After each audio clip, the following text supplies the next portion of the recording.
support Ruto, not on based on 2027, but based on Gimotimo in Nyanza. 2027 will come. We will discuss that later.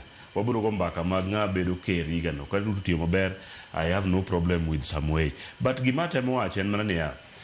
Okada ni kikao loan medical kikadong record nothing go project mabiyo Nyanza Nyamori. Gimata mongi ne kataka wakawe. To benitie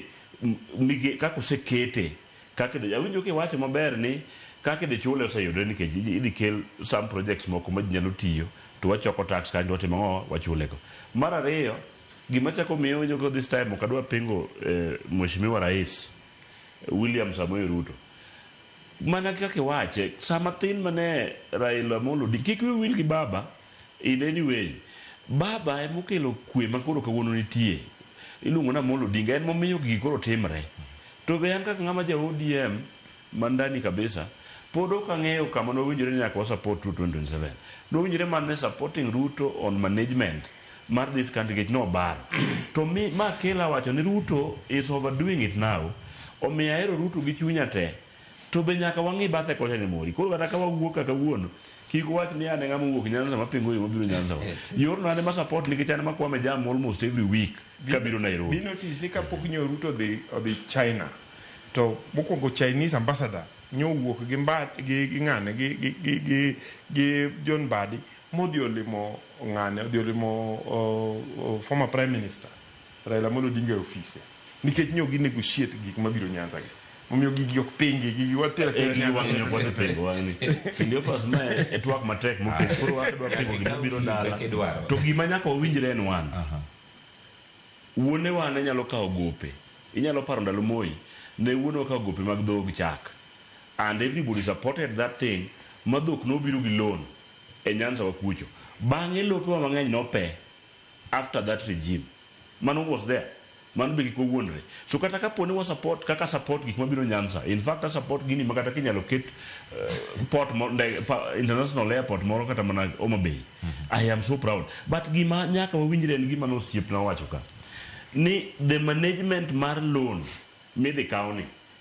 king'iyo Cleopas just give me 1 minute king'iyo sani development projects tema timore kati county wa gin make national government mar county government is not there but pesa mar county government benitie koro which means nitie ngama pondi tipo wadgi to chamo moko to moko ti kaponi wanyalo kawo pesa ne watiyo go the way makawuono William Ruto tiyo godo piny maonge gik mang'eny yudo kaka wacho ni gero affordable housing kidhi Kisumu to gipong'o kidhi Homabay to gipong'o iwinja gero koro wacho ni wang'ayo chako dwe mar 6 I believe now I start believing in him niko wacho ni dwe mar 7 to kik wakaw governors wa mana kusip na wacho ka oponde tipo njugu then now gichamo pesa mar county to mar president tiyo katiko ni president mang'o otiyo it is just 2 weeks or 3 weeks kane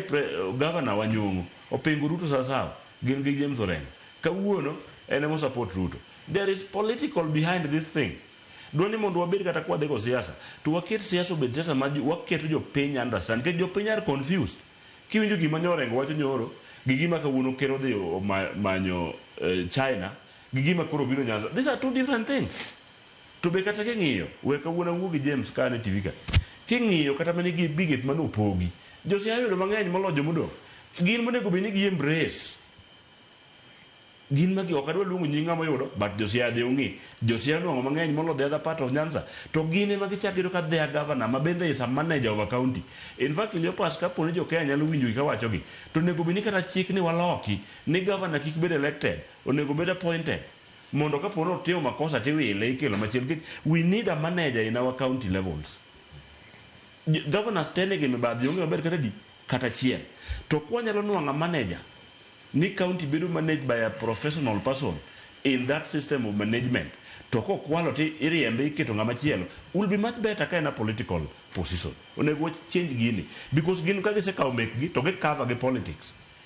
kidhi Siaya udho nono James Orengo kawuono the way is managing his county e compare gi mar Ruto he may be the worst governor if I'm not wrong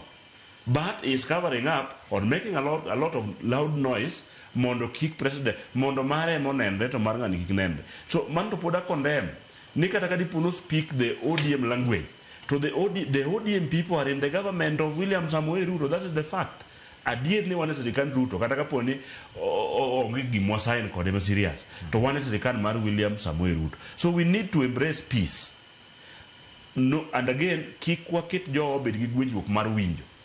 Ket wan winjo gi babu wacho kende. To kik ket jowa ochikiti jok modongo giwe babu wacho gik mane giwacho ka mondo understand gik babu wacho gi the truth. But wuondo wato kod wato ging'e ni wang'e ne jo Siaya ne manie sirikal ne mang'eny moloyo jo Nyanza modong. So we need to support William Ruto during this period.